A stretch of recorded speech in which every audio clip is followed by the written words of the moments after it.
El libro de Números. Capítulo 30. Moisés mandó llamar a los jefes de las tribus de Israel y les dijo: Esto es lo que el Señor ha ordenado. Un hombre que hace un voto al Señor o una promesa bajo juramento jamás deberá faltar a su palabra. Tiene que cumplir exactamente con lo que dijo que haría. Si una mujer joven hace un voto al Señor o una promesa bajo juramento, mientras todavía vive en la casa de su padre y su padre se entera del voto o de la promesa y no se opone, entonces todos sus votos y todas sus promesas siguen en pie. Sin embargo, si su padre, el día que se entera, se niega a darle permiso para que cumpla el voto o la promesa, quedarán anulados todos sus votos y todas sus promesas. El Señor la perdonará, porque su padre no le permitió cumplirlos. Ahora bien, supongamos que una joven hace un voto o se compromete a sí misma al hacer una promesa impulsiva y luego se casa. Si su marido llega a saber de su voto o de su promesa y no se opone el día que se entera, sus votos y sus promesas siguen en pie. Sin embargo, si su marido se niega a aceptar su voto o promesa impulsiva el día que se entera, sus compromisos quedarán anulados y el Señor la perdonará. Pero si se trata de una viuda o de una divorciada, esta persona deberá cumplir con todos sus votos y todas sus promesas. Ahora bien, supongamos que una mujer está casada y vive en casa de su esposo cuando ella hace un voto o se compromete a sí misma con una promesa. Si su marido se entera y no se opone, entonces su voto o su promesa sigue en pie. Pero si su marido se niega a aceptarlo el día que se entera, entonces su voto o su promesa quedará anulado y el Señor la perdonará. Su marido puede confirmar o anular todo voto o toda promesa que haya hecho para negarse a sí misma. Pero si no se opone el día que se entera, esto significa que está de acuerdo con todos sus votos y todas sus promesas. Si él espera más de un día y entonces intenta anular un voto o una promesa, él recibirá el castigo por la culpa de ella. Estas son las ordenanzas que el Señor le dio a Moisés acerca de las relaciones entre el hombre y su esposa y entre el padre y su hija joven que todavía vive en su casa.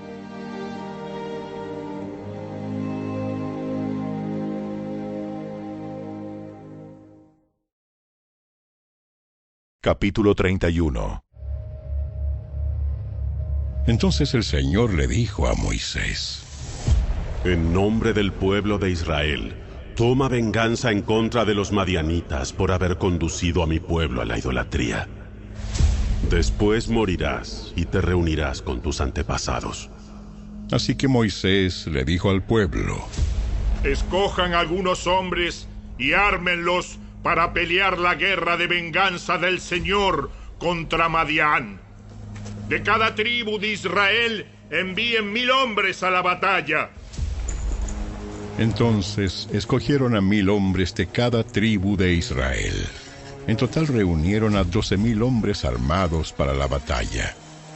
Así que Moisés envió a 1000 hombres de cada tribu, y Finés, hijo del sacerdote Eleazar, los dirigió en la batalla. Llevaban los objetos sagrados del santuario y las trompetas para dar la orden de ataque. Así que atacaron a Madián, tal como el Señor le había ordenado a Moisés, y mataron a todos los hombres. Los 5 reyes madianitas, Evi, Rekem, Sur, Ur y Reba, murieron en la batalla. También mataron a espada a Balaam, hijo de Beor. El ejército israelita capturó a las mujeres y a los niños madianitas, y tomó como botín el ganado y los rebaños y toda su riqueza. Quemaron todas las ciudades y las aldeas donde los madianitas habían vivido. Después que reunieron el botín y a los cautivos, tanto personas como animales, llevaron todo a Moisés, al sacerdote Eleazar y a toda la comunidad de Israel que acampaba en las llanuras de Moab, al lado del río Jordán frente a Jericó. Entonces Moisés, el sacerdote Eleazar y todos los jefes de la comunidad salieron a su encuentro afuera del campamento. Pero Moisés se enfureció con los generales y los capitanes que volvieron de la batalla. ¿Por qué dejaron con vida a las mujeres?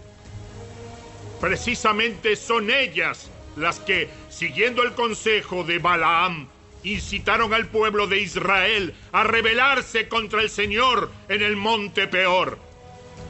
Son ellas las que causaron la plaga que hirió al pueblo del Señor. Así que maten a todos los niños varones y a todas las mujeres que hayan tenido relaciones sexuales. Dejen con vida únicamente a las niñas vírgenes. Pueden quedarse con ellas. Y todos ustedes, los que hayan matado a alguien o hayan tocado un cadáver, deben permanecer fuera del campamento durante 7 días. Purifíquense, ustedes y sus prisioneros, en el tercer día y en el 7º. Purifiquen también toda su ropa y todo lo que está hecho de cuero, pelo de cabra o madera. Entonces el sacerdote Eleazar les dijo a los hombres que participaron en la batalla: El Señor le ha dado a Moisés este requisito legal. Todo lo que está hecho de oro, plata, bronce, hierro, estaño o plomo, es decir, todos los metales resistentes al fuego, deberán ser pasados por el fuego para que queden ceremonialmente puros. Además, deben purificar estos objetos de metal con el agua de la purificación. Pero todo lo que no es resistente al fuego, lo purificarán únicamente con el agua. El 7º día laven su ropa y quedarán purificados. Entonces, podrán regresar al campamento. Después el Señor le dijo a Moisés: Tú, el sacerdote Eleazar y los jefes de las familias de cada tribu, hagan una lista de todo el botín tomado en la batalla, incluidos la gente y los animales. Luego dividan el botín en 2 partes y den la mitad a los hombres que lucharon en la batalla y la otra mitad al resto del pueblo. De lo que le pertenece al ejército, entreguen primero la porción del botín que le corresponde al Señor. 1 de cada 500 prisioneros, así como del ganado, de los burros, de las ovejas y de las cabras. Esta porción de lo que le corresponde al ejército, entrégasela al sacerdote Eleazar como ofrenda al Señor. De la mitad que pertenece al pueblo de Israel, toma 1 de cada 50 de los prisioneros y del ganado, de los burros, de las ovejas, de las cabras y otros animales. Entrega esta porción a los levitas, que están encargados del cuidado del tabernáculo del Señor. Así que Moisés y el sacerdote Eleazar hicieron lo que el Señor ordenó a Moisés. El botín que quedó de todo lo que los hombres de guerra habían tomado sumó 675,000 ovejas y cabras, 72,000 cabezas de ganado, 61,000 burros y 32,000 muchachas vírgenes. La mitad del botín se entregó a los hombres de guerra. El total sumó 337,500 ovejas y cabras, de las cuales 675 eran la porción para el Señor. 36,000 cabezas de ganado, de las cuales 72 eran la porción para el Señor. 35,500 burros, de los cuales 61 eran la porción para el Señor. y 16,000 muchachas vírgenes, de las cuales 32 eran la porción para el Señor. Moisés le dio al sacerdote Eleazar la porción del Señor, tal como el Señor lo había ordenado. La mitad del botín pertenecía al pueblo de Israel, y Moisés la separó de la mitad que pertenecía a los hombres de guerra.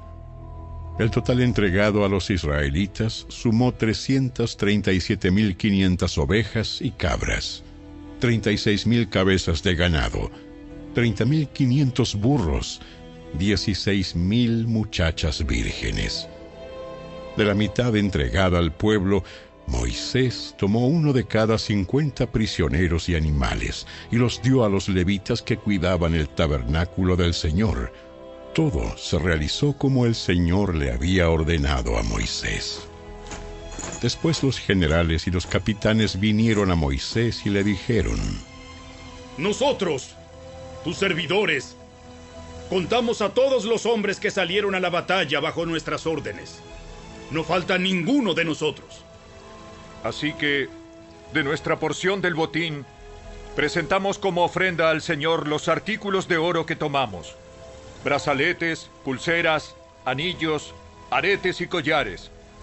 Esto purificará nuestras vidas ante el Señor y nos hará justos ante Él.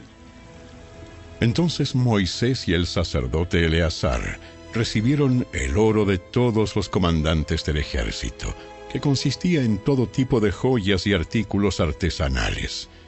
El oro que los generales y los capitanes presentaron como ofrenda al Señor pesaba aproximadamente 190 kilos. Todos los hombres de guerra habían tomado para sí parte del botín. Así que Moisés y el sacerdote Eleazar aceptaron los regalos de los generales y capitanes y llevaron el oro al tabernáculo como recordatorio al Señor de que el pueblo de Israel le pertenece.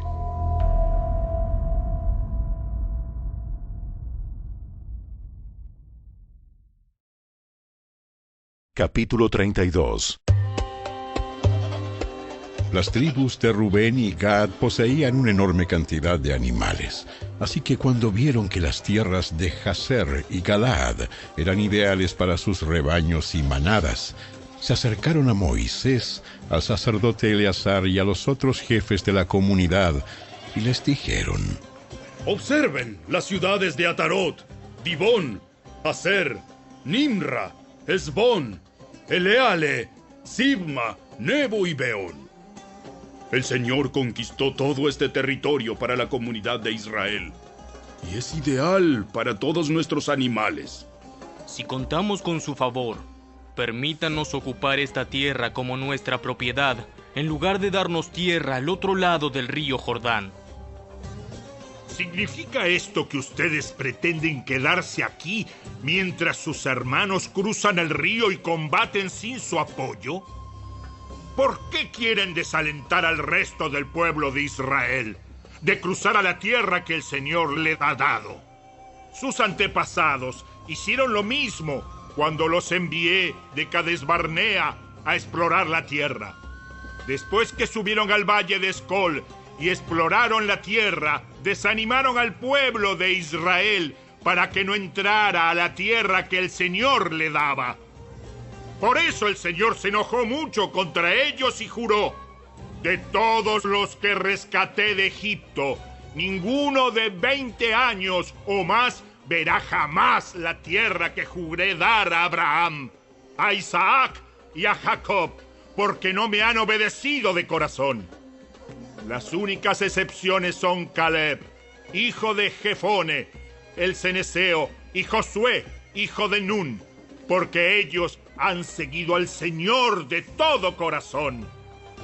El Señor se enojó con los israelitas y los hizo vagar en el desierto durante 40 años, hasta que murió la generación entera que había pecado a los ojos del Señor. Pero ahora aquí están ustedes, raza de pecadores, haciendo exactamente lo mismo. Ustedes están provocando que el Señor se enoje aún más con Israel. si ustedes se alejan de él y él abandona nuevamente al pueblo en el desierto, ustedes serán responsables de la destrucción de la nación entera. Pero ellos se acercaron a Moisés y le dijeron: Nosotros simplemente queremos construir corrales para nuestros animales y ciudades fortificadas para nuestras esposas e hijos. Después tomaremos las armas e iremos al frente de nuestros hermanos israelitas a la batalla hasta que los llevemos seguros a su tierra. Mientras tanto, nuestras familias se quedarán en las ciudades fortificadas que construiremos aquí, para que no corran peligro de los ataques de la gente del lugar. No volveremos a nuestras casas hasta que todo el pueblo de Israel haya recibido su porción de tierra. Sin embargo, no reclamamos ninguna parte de la tierra del otro lado del Jordán.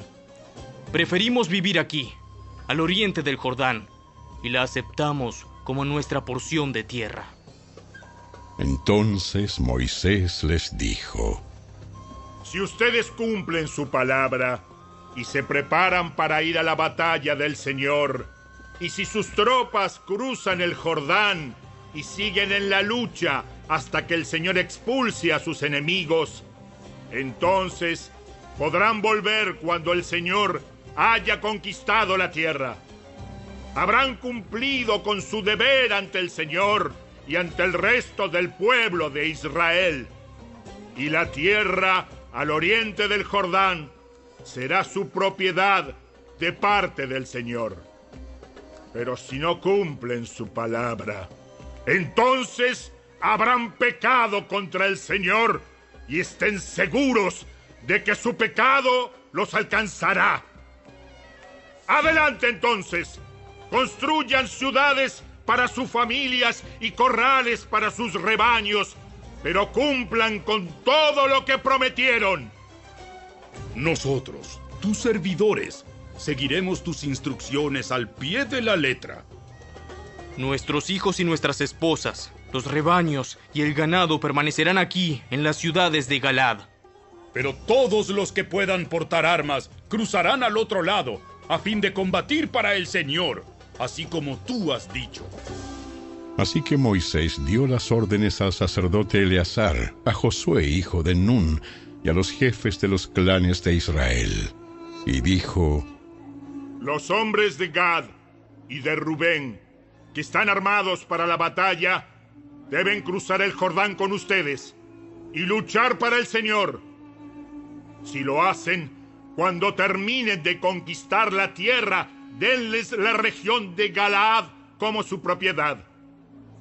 Pero si se niegan a armarse y a cruzar con ustedes, entonces estarán obligados a aceptar una porción de tierra en Canaán con el resto de ustedes.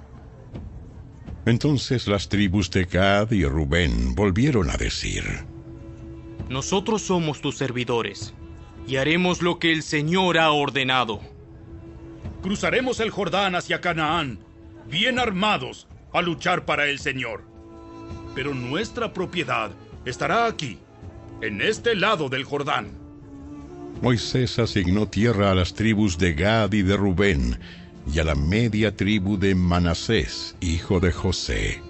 Les entregó el territorio de Sehón, rey de los amorreos, y la tierra de Og, rey de Basán.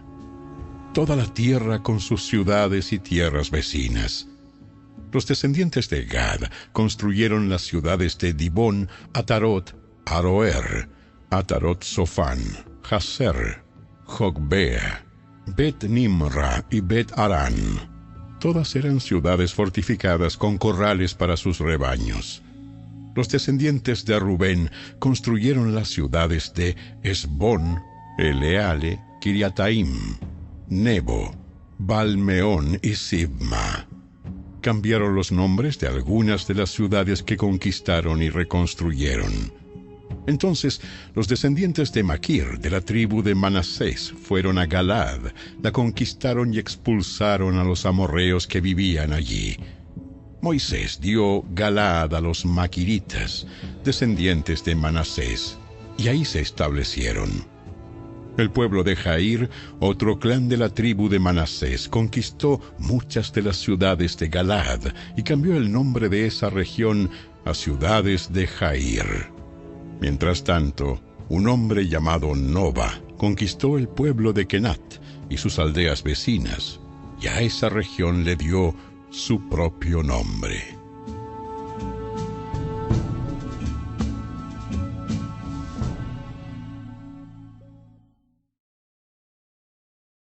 Capítulo 33. Esta es la ruta que los israelitas siguieron cuando salieron de Egipto bajo el liderazgo de Moisés y Aarón. Por orden del Señor, Moisés guardó un registro escrito del avance. Estas son las etapas de la marcha, identificadas por los diferentes lugares donde se detuvieron en la ruta. Salieron de la ciudad de Ramsés a comienzos de la primavera, el día 15 del primer mes por la mañana, después de la primera celebración de la Pascua. El pueblo de Israel marchó desafiante a la vista de todos los egipcios. Mientras tanto, los egipcios enterraban a todos sus primeros hijos varones, a los que el Señor había matado la noche anterior.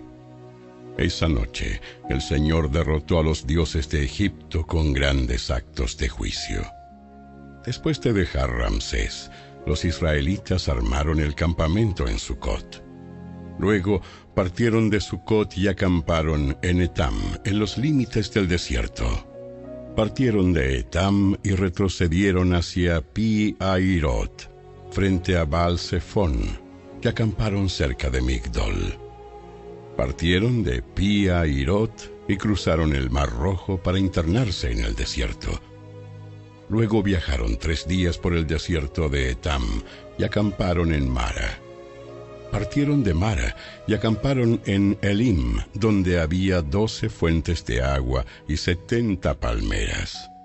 Partieron de Elim y acamparon al lado del Mar Rojo.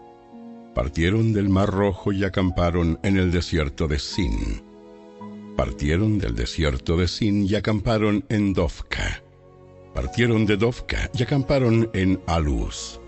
Partieron de Aluz y acamparon en Refidim, donde no había agua para que el pueblo bebiera. Partieron de Refidim y acamparon en el desierto de Sinaí. Partieron del desierto de Sinaí y acamparon en Kibrot Ataba. Partieron de Kibrot Ataba y acamparon en Aserot. Partieron de Aserot y acamparon en Ritma. Partieron de Ritma y acamparon en Rimón Fares. Partieron de Rimón Fares y acamparon en Libna. Partieron de Libna y acamparon en Risa. Partieron de Risa y acamparon en Seelata. Partieron de Seelata y acamparon en el monte Sefer. Partieron del monte Sefer y acamparon en Arada. Partieron de Arada y acamparon en Maselot. Partieron de Maselot y acamparon en Taat. Partieron de Taat y acamparon en Tara. Partieron de Tara y acamparon en Mitka. Partieron de Mitka y acamparon en Asmona. Partieron de Asmona y acamparon en Moserot. Partieron de Moserot y acamparon en Bene Jaacán. Partieron de Bene Jaacán y acamparon en Or Agigad. Partieron de Or Agigad y acamparon en Jotbata. Partieron de Jotbata y acamparon en Abrona. Partieron de Abrona y acamparon en Esión-Geber. Partieron de Esión-Geber y acamparon en Cades, en el desierto de Sin. Partieron de Cades y acamparon en el monte Or, en la frontera de Edom. Mientras estaban al pie del monte Or, el Señor ordenó al sacerdote Aarón que subiera al monte, y allí murió. Eso sucedió a mediados del verano, el primer día del 5º mes, a los 40 años de la salida de Israel de Egipto. Aarón tenía 123 años cuando murió en el monte Or. En esa ocasión el rey cananeo de Arad, que vivía en el Negev, en la tierra de Canaán, oyó que el pueblo de Israel se acercaba a su tierra.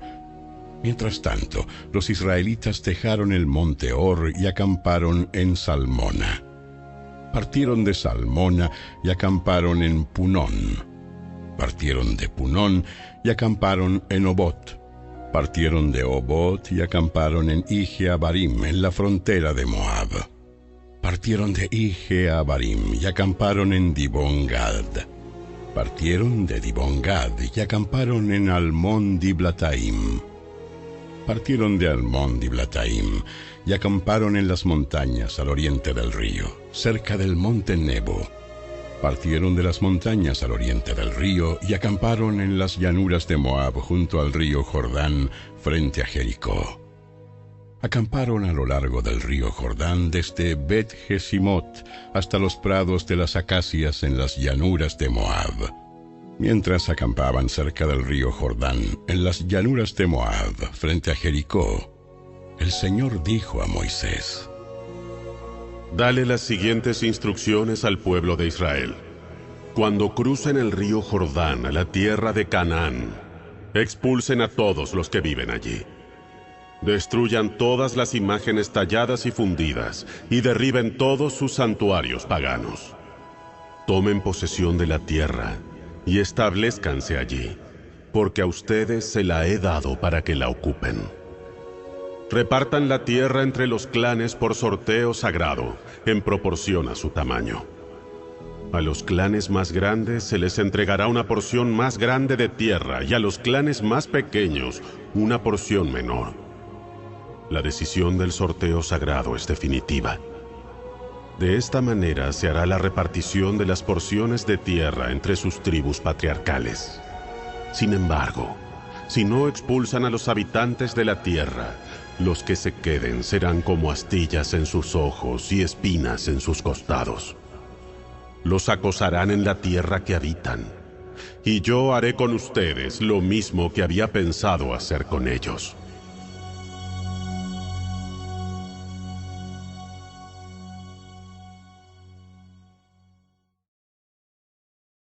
Capítulo 34.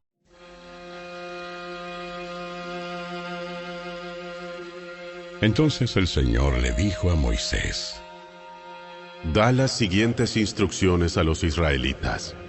Cuando entren en la tierra de Canaán, la cual les doy como su preciada posesión, estos serán los límites. La porción sureña de su país se extenderá desde el desierto de Sin a lo largo del límite con Edom. La frontera sur empezará al oriente del Mar Muerto y se extenderá hacia el sur, pasando por el paso de los escorpiones rumbo a Sin. El extremo sur será Cades Barnea, y de allí seguirá a Hazar Adar hasta llegar a Asmón. De Asmón, el límite girará hacia el arroyo de Egipto y terminará en el mar Mediterráneo. La frontera occidental será la costa del mar Mediterráneo. La frontera norte empezará en el mar Mediterráneo y se extenderá hacia el oriente hasta el monte Oro, y luego a Lebo Amat, pasando por Sedad y Sifrón hasta Hazar Enán. Esta será la frontera norte. El límite oriental empezará en Hazar Enán y se extenderá al sur hasta Sefam, y bajará a Ribla al oriente de Aín.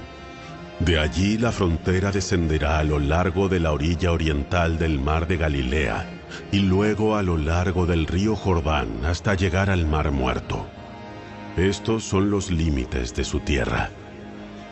Entonces Moisés les dijo a los israelitas: Este territorio es la patria que se repartirá por sorteo sagrado entre ustedes. El Señor ordenó que la tierra sea repartida entre las 9 tribus y media restantes. Las familias de las tribus de Rubén, de Gad y de la media tribu de Manasés ya recibieron sus porciones de tierra, al oriente del río Jordán, frente a Jericó, hacia la salida del sol. Entonces el Señor le dijo a Moisés: El sacerdote Eleazar y Josué, hijo de Nun, son los hombres designados para repartir las porciones de tierra entre el pueblo. Además, recluta a un líder de cada tribu para que los ayude con la tarea. Estas son las tribus y los nombres de los líderes. Tribu Judá, líder Caleb, hijo de Jefone. Tribu Simeón, líder Semuel, hijo de Amiud. Tribu Benjamín, líder Elidad, hijo de Quislón. Tribu Dan, líder Buki, hijo de Jogli. Tribu Manasés, hijo de José, líder Aniel, hijo de Efod. Tribu Efraín, hijo de José, líder Kemuel, hijo de Siftán. Tribu Zabulón, líder Elisafán, hijo de Parnac. Tribu Isaacar, líder Paltiel, hijo de Asán. Tribu Aser, líder Ayud, hijo de Selomi. Tribu Neftalí, líder Pedael, hijo de Amiud. Estos son los nombres que el Señor nombró para repartir las porciones de tierra en Canaán entre los israelitas.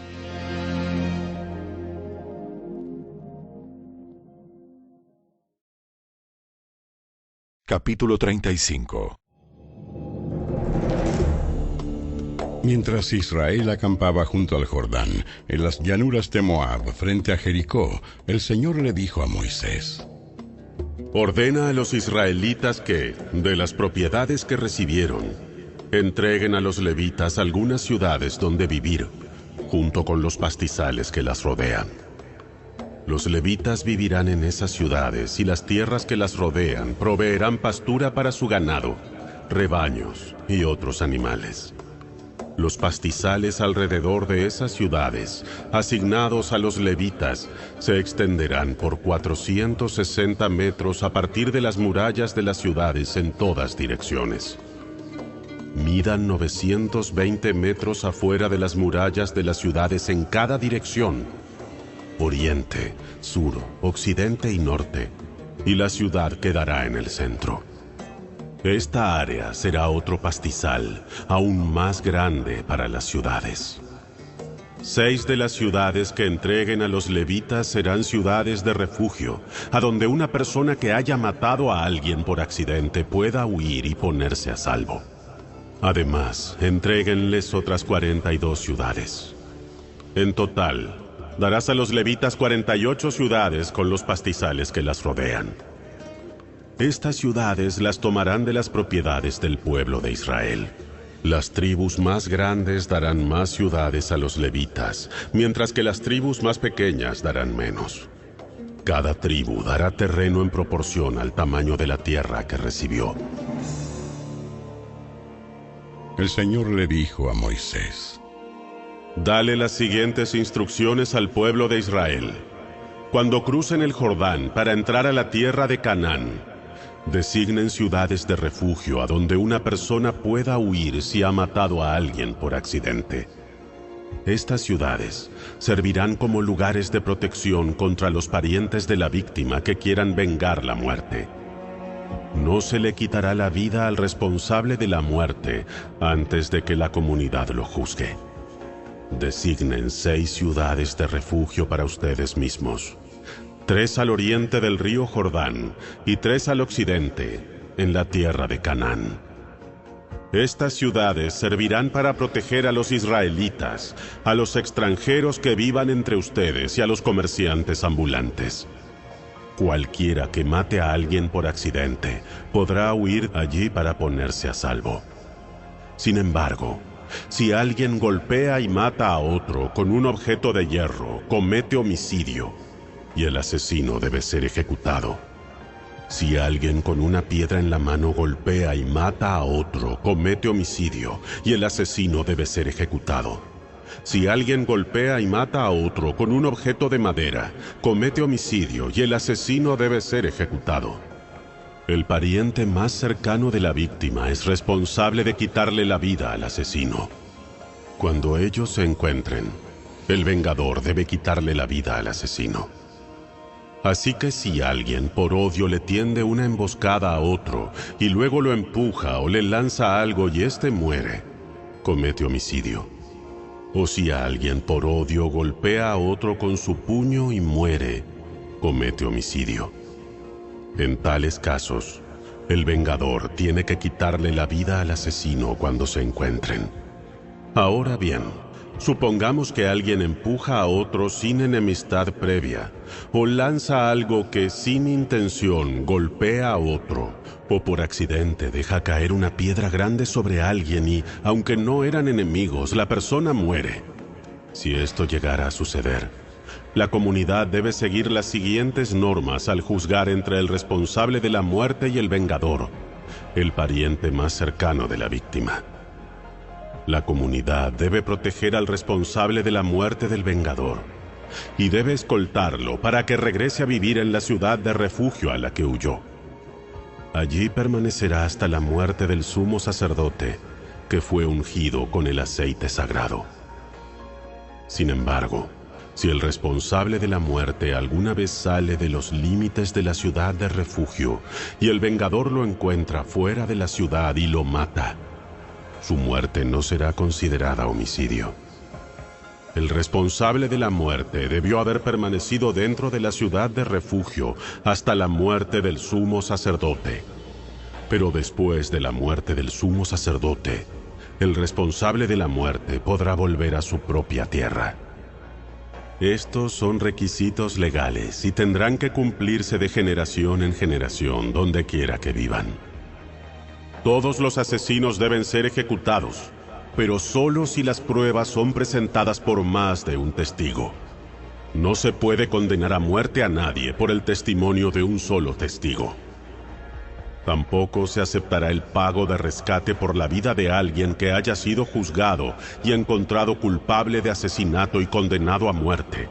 Siempre se debe ejecutar a los asesinos. Nunca acepten el pago de rescate de alguien que haya huido a una ciudad de refugio, pues haría que el responsable de la muerte de alguien volviera a su tierra antes de la muerte del sumo sacerdote. Esto garantizará que la tierra donde ustedes vivan no se contamine, pues el asesinato contamina la tierra, y ningún sacrificio, salvo la ejecución del asesino, puede purificar la tierra del asesinato. No deben manchar la tierra donde viven, porque yo mismo habito allí. Yo soy el Señor, que habito entre el pueblo de Israel.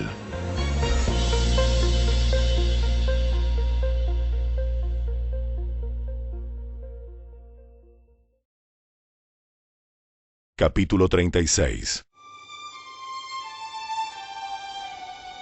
Luego los jefes de los clanes de Galaad, descendientes de Maquir, hijo de Manasés, hijo de José, se presentaron ante Moisés y los líderes de las familias de Israel con una petición.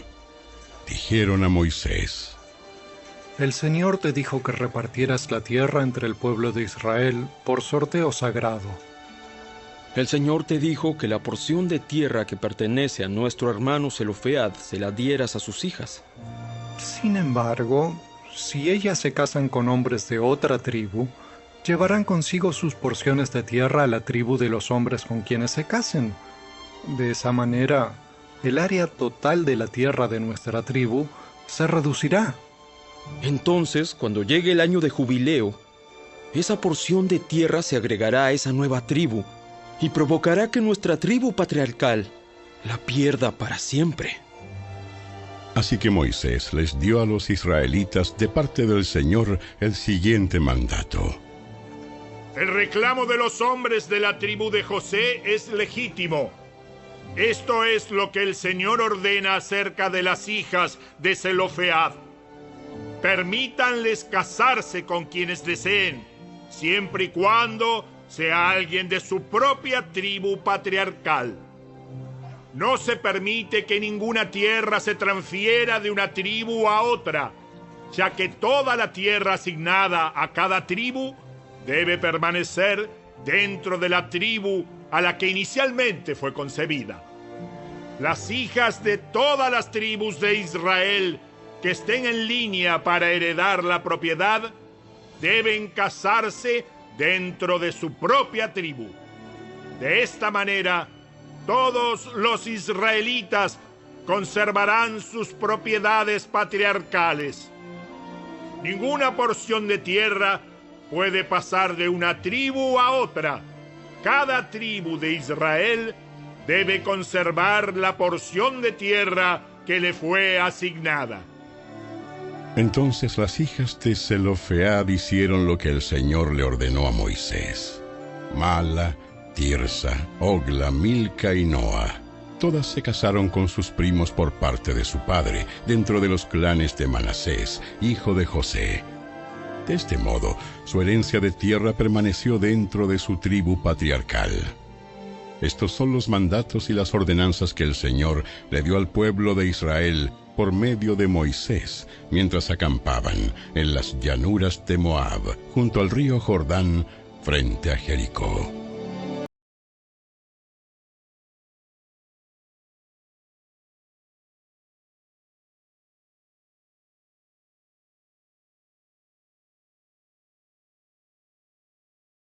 El libro de Jeremías. Capítulo 2.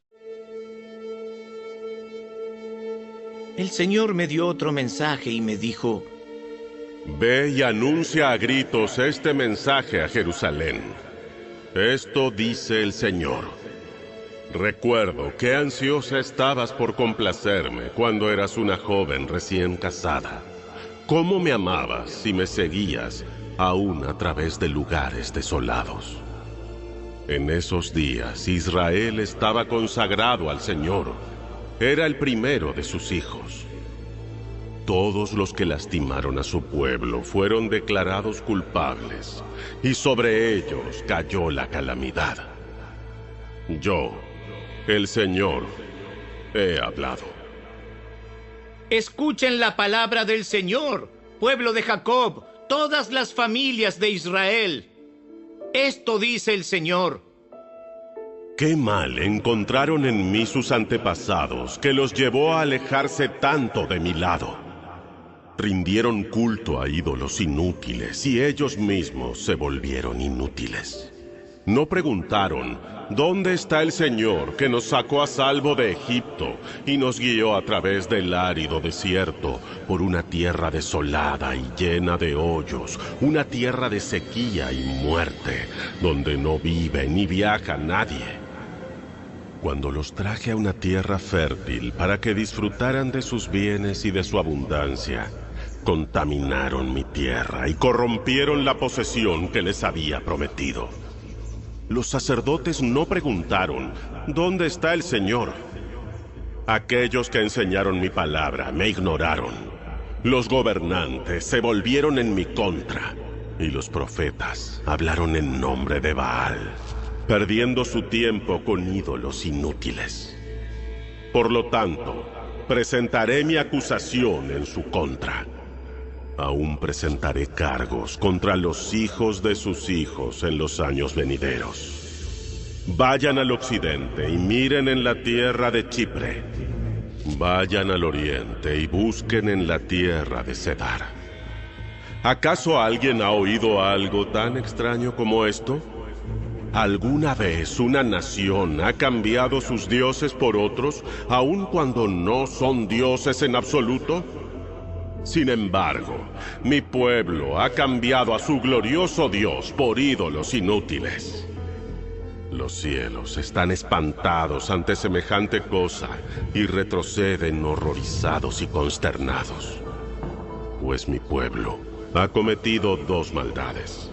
Me ha abandonado a mí, la fuente de agua viva, y ha cavado para sí cisternas rotas que jamás pueden retener el agua.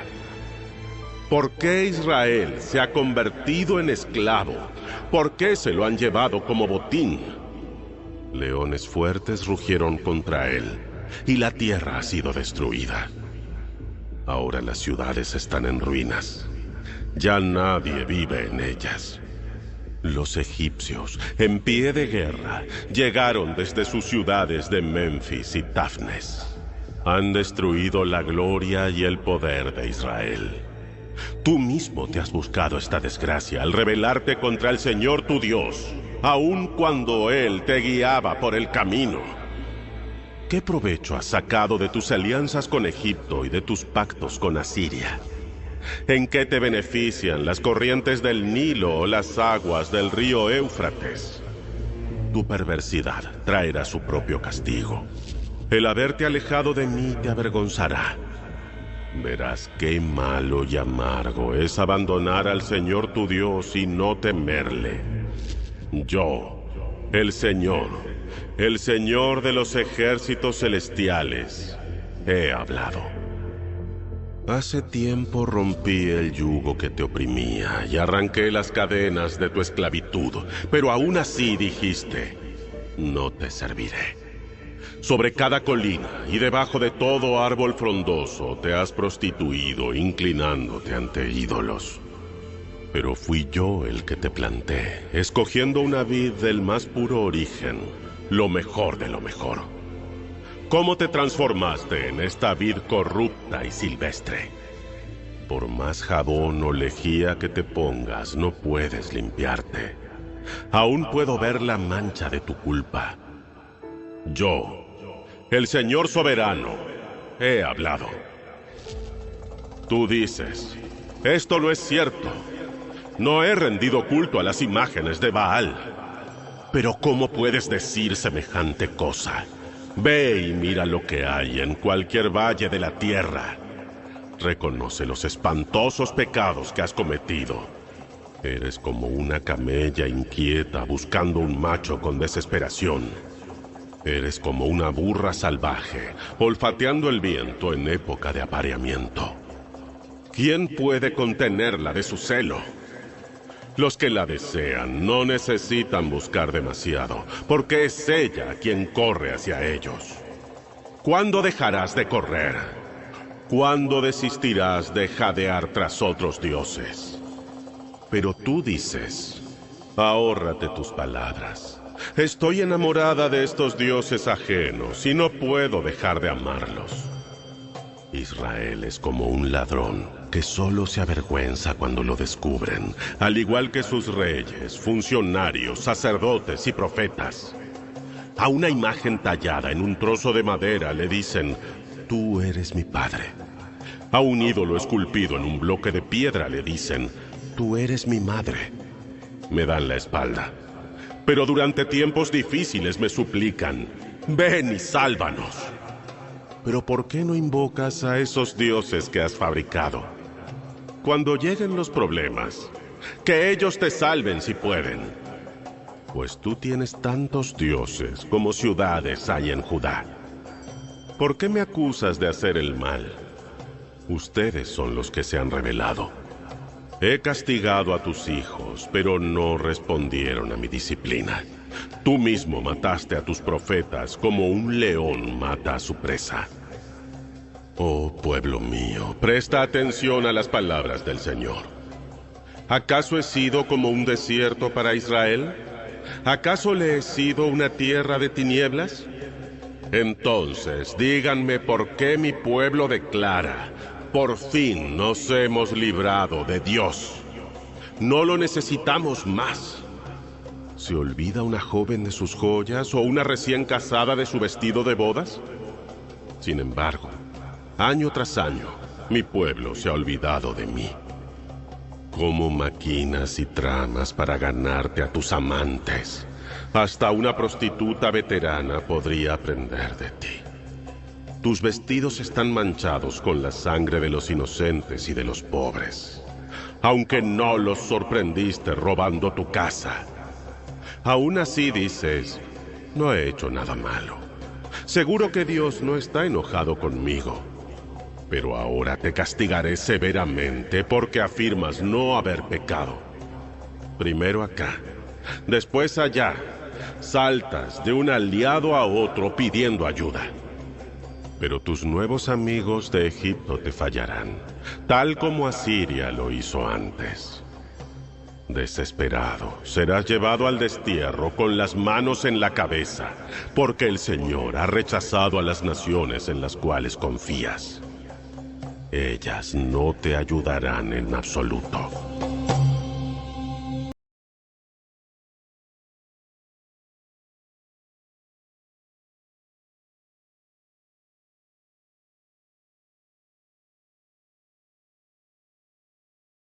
El Evangelio según Juan. Capítulo 18. Después de decir esas cosas, Jesús cruzó el valle de Cedrón con sus discípulos y entró en un huerto de olivos. Judas el traidor conocía ese lugar, porque Jesús solía reunirse allí con sus discípulos. Los principales sacerdotes y los fariseos le habían dado a Judas un grupo de soldados romanos y guardias del templo para que lo acompañaran. Llegaron al huerto de olivos con antorchas encendidas, linternas y armas. Jesús ya sabía todo lo que le iba a suceder, así que salió al encuentro de ellos.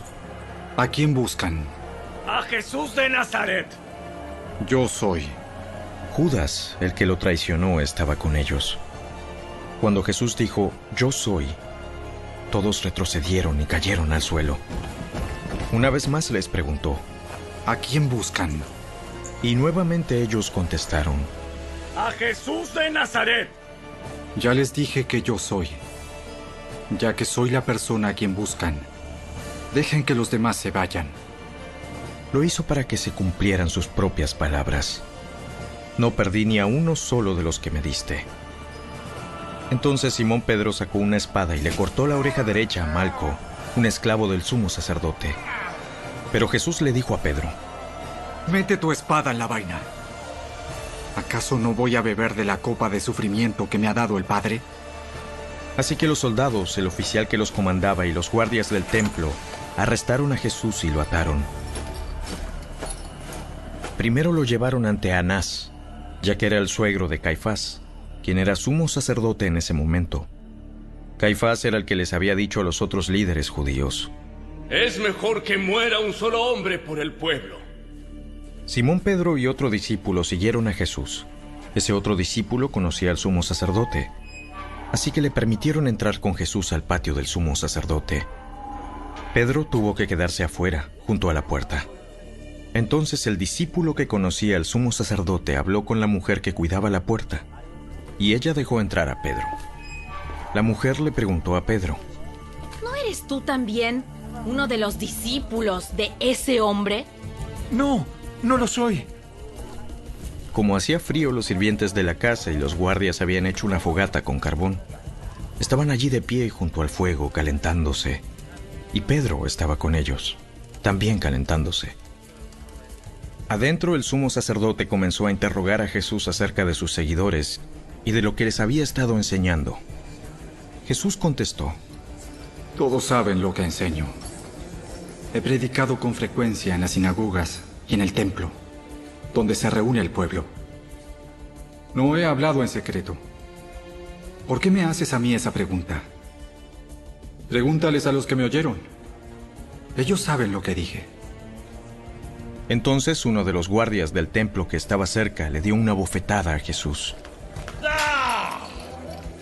¿Es esa la forma de responder al sumo sacerdote? Si dije algo indebido, debes demostrarlo. Pero si digo la verdad, ¿por qué me pegas? Entonces Anás ató a Jesús y lo envió a Caifás, el sumo sacerdote. Mientras tanto, como Simón Pedro seguía de pie junto a la fogata calentándose, volvieron a preguntarle, ¿no eres tú también uno de sus discípulos? No lo soy.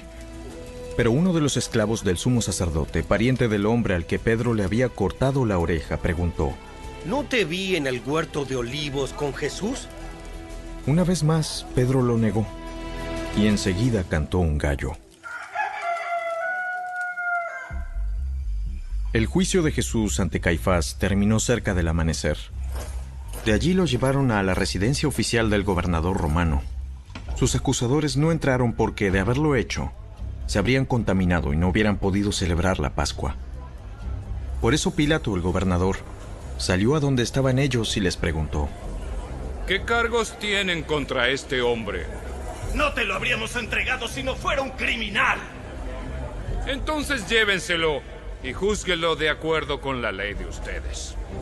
Solo los romanos tienen derecho a ejecutar a una persona. Respondieron los líderes judíos. Con eso se cumplió la predicción de Jesús acerca de la forma en que iba a morir. Entonces Pilato volvió a entrar en su residencia y pidió que le trajeran a Jesús. ¿Eres tú el rey de los judíos?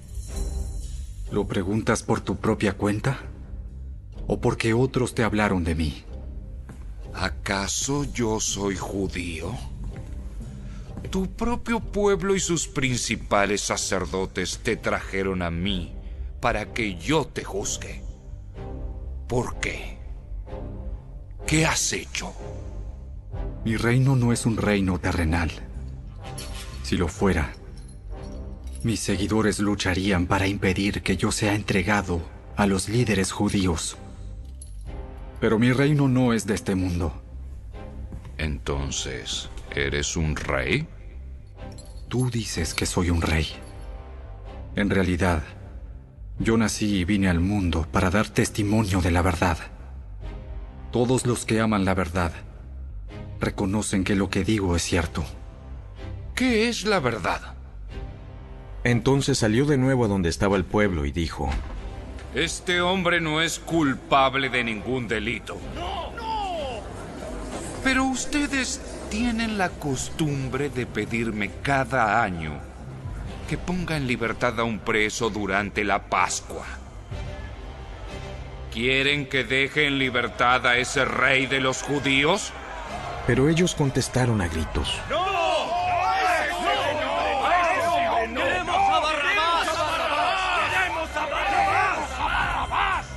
Barrabás era un insurgente.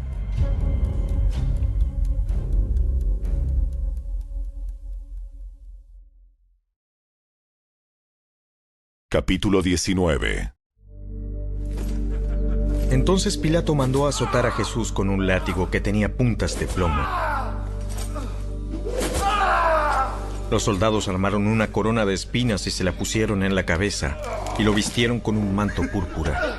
¡Viva el rey de los judíos!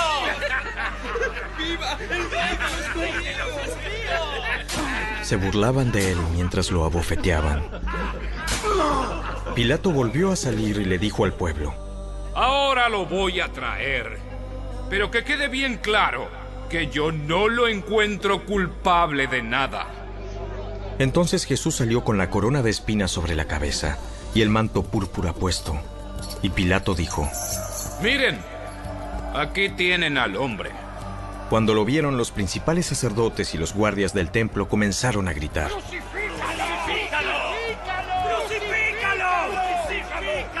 Llévenselo ustedes y crucifíquenlo. Yo no lo encuentro culpable. Los líderes judíos respondieron: Según nuestra ley, debe morir porque afirmó que era el Hijo de Dios. Cuando Pilato oyó eso, tuvo más miedo que nunca. Llevó a Jesús de nuevo a la residencia oficial y le preguntó: ¿De dónde eres? Pero Jesús no le dio ninguna respuesta. ¿Por qué no me hablas? ¿No te das cuenta de que tengo poder para ponerte en libertad o crucificarte? No tendrías ningún poder sobre mí si no te lo hubieran dado desde lo alto. Así que el que me entregó en tus manos es el que tiene el mayor pecado. Entonces Pilato trató de poner en libertad a Jesús, pero los líderes judíos gritaron: Si pones en libertad a ese hombre, no eres amigo del César. Todo el que se proclama a sí mismo rey está en rebeldía contra el César. Cuando dijeron eso, Pilato llevó de nuevo a Jesús ante el pueblo. Entonces Pilato se sentó en el tribunal, en la plataforma llamada El Empedrado, en hebreo, Gabata. Ya era el día de la preparación para la Pascua, cerca del mediodía, y Pilato dijo al pueblo: Miren, aquí tienen a su rey. ¡Llévatelo!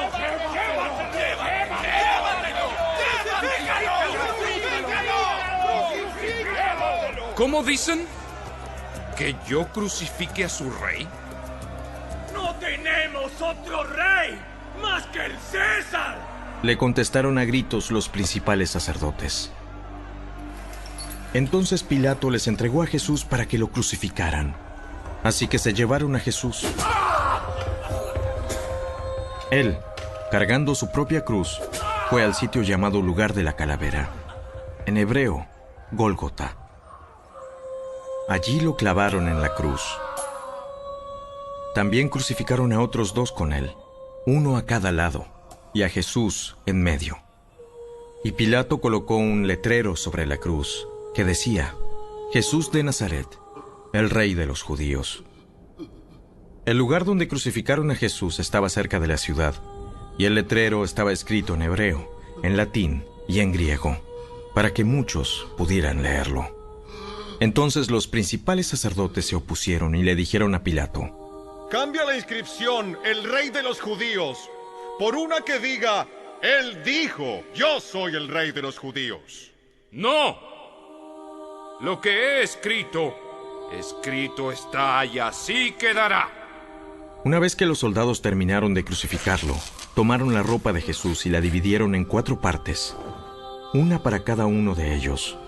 También tomaron la túnica, la cual no tenía costura y había sido tejida de arriba abajo en una sola pieza. Así que dijeron: En lugar de rasgarla, tiremos los dados para ver quién se la queda. Con eso se cumplió la escritura que dice: Se repartieron mi vestimenta entre ellos y tiraron los dados por mi ropa. Así que eso fue lo que hicieron. Estaban de pie junto a la cruz la madre de Jesús, la hermana de su madre, María la esposa de Cleofas y María Magdalena. Cuando Jesús vio a su madre al lado del discípulo que él amaba, le dijo: Apreciada mujer, ahí tienes a tu hijo. Y al discípulo le dijo: Ahí tienes a tu madre. Y a partir de entonces, ese discípulo la llevó a vivir a su casa. Jesús sabía que su misión ya había terminado, y para cumplir las escrituras dijo: Tengo sed. Había allí una vasija de vino agrio, así que mojaron una esponja en el vino, la pusieron en una rama de hisopo y la acercaron a los labios de Jesús. Después de probar el vino, Jesús dijo: Todo ha terminado. Entonces inclinó la cabeza y entregó su espíritu.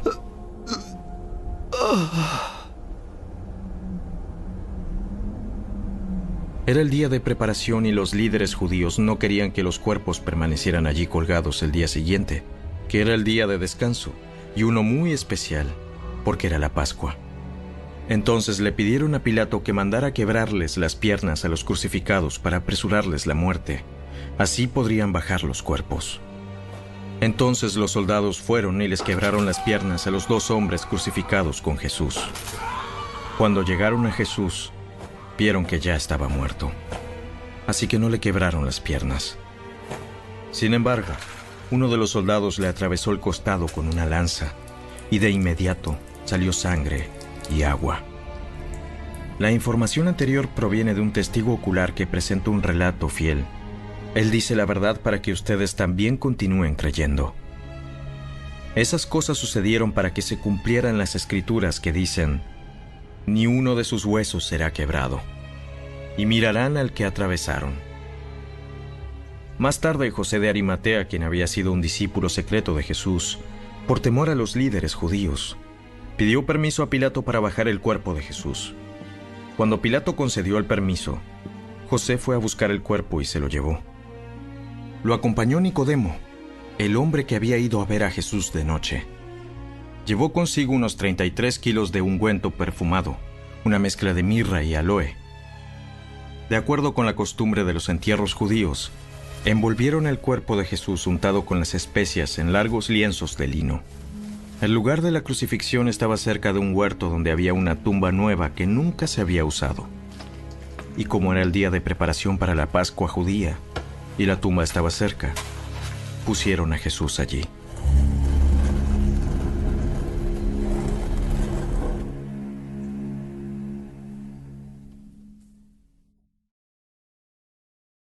Capítulo 20.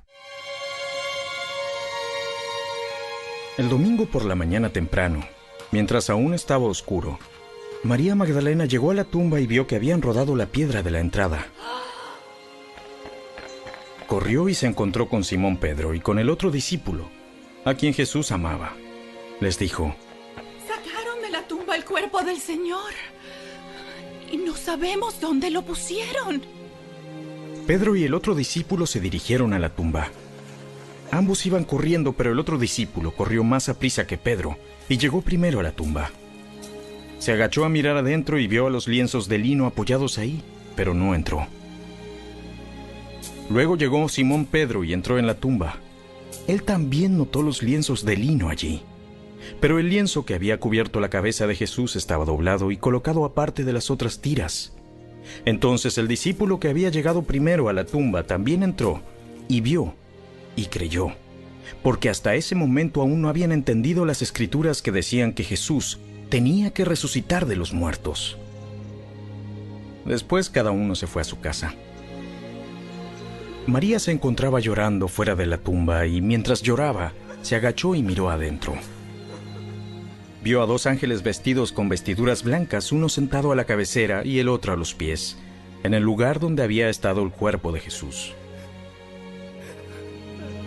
Apreciada mujer, ¿por qué lloras?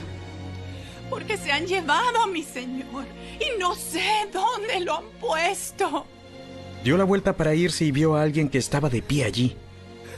Era Jesús, pero ella no lo reconoció.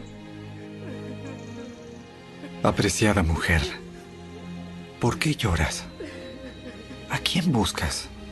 Ella pensó que era el jardinero y le dijo: Señor, si usted se lo ha llevado, dígame dónde lo puso y yo iré a buscarlo. María. Ella giró hacia él y exclamó: Raboní, maestro. No te aferres a mí, porque todavía no he subido al Padre. Pero ve a buscar a mis hermanos y diles: voy a subir a mi Padre y al Padre de ustedes, a mi Dios y al Dios de ustedes. María Magdalena encontró a los discípulos y les dijo: He visto al Señor. Y les dio el mensaje de Jesús. Ese domingo al atardecer los discípulos estaban reunidos con las puertas bien cerradas porque tenían miedo de los líderes judíos. De pronto, Jesús estaba de pie en medio de ellos. La paz sea con ustedes. Mientras hablaba les mostró las heridas de sus manos y su costado. Ellos se llenaron de alegría cuando vieron al Señor. Una vez más les dijo: la paz sea con ustedes. Como el Padre me envió a mí, así yo los envío a ustedes. Entonces sopló sobre ellos y les dijo: reciban al Espíritu Santo. Si ustedes perdonan los pecados de alguien, esos pecados son perdonados. Si ustedes no los perdonan, esos pecados no son perdonados. Tomás, uno de los 12 discípulos, al que apodaban el gemelo, no estaba con nosotros cuando llegó Jesús. Ellos le contaron: ¡hemos visto al Señor! Pero él respondió: no lo creeré, a menos que vea las heridas de los clavos en sus manos. Meta mis dedos en ellas y ponga mi mano dentro de la herida de su costado. 8 días después, los discípulos estaban juntos de nuevo, y esa vez Tomás se encontraba con ellos. Las puertas estaban bien cerradas, pero de pronto, igual que antes, Jesús estaba de pie en medio de ellos y dijo: la paz sea con ustedes. Entonces le dijo a Tomás: pon tu dedo aquí y mira mis manos. Mete tu mano en la herida de mi costado. Ya no seas incrédulo. Cree. Mi Señor y mi Dios. Tú crees porque me has visto. Benditos los que creen sin verme. Los discípulos vieron a Jesús hacer muchas otras señales milagrosas, además de las registradas en este libro. Pero estas se escribieron para que ustedes continúen creyendo que Jesús es el Mesías, el Hijo de Dios, y para que, al creer en Él, tengan vida por el poder de su nombre.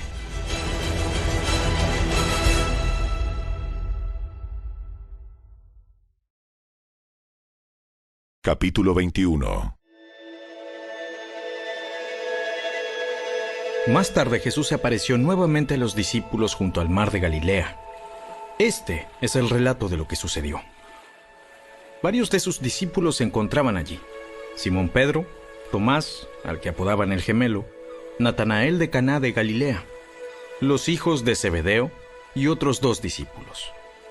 Simón Pedro dijo: Me voy a pescar. Nosotros también vamos. Así que salieron en la barca, pero no pescaron nada en toda la noche. Al amanecer Jesús apareció en la playa, pero los discípulos no podían ver quién era. Les preguntó: Amigos, ¿pescaron algo? ¡No! Echen la red a la derecha de la barca y tendrán pesca. Ellos lo hicieron y no podían sacar la red por la gran cantidad de peces que contenía. Entonces el discípulo a quien Jesús amaba le dijo a Pedro: ¡Es el Señor! Cuando Simón Pedro oyó que era el Señor, se puso la túnica, porque se la había quitado para trabajar. Se tiró al agua y se dirigió hacia la orilla. Los otros se quedaron en la barca y arrastraron la pesada red llena de pescados hasta la orilla, porque estaban solo a unos 90 metros de la playa. Cuando llegaron, encontraron el desayuno preparado para ellos: pescado a la brasa y pan. Traigan algunos de los pescados que acaban de sacar.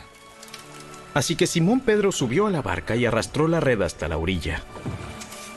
Había 153 pescados grandes, y aún así la red no se había roto. Ahora acérquense y desayunen.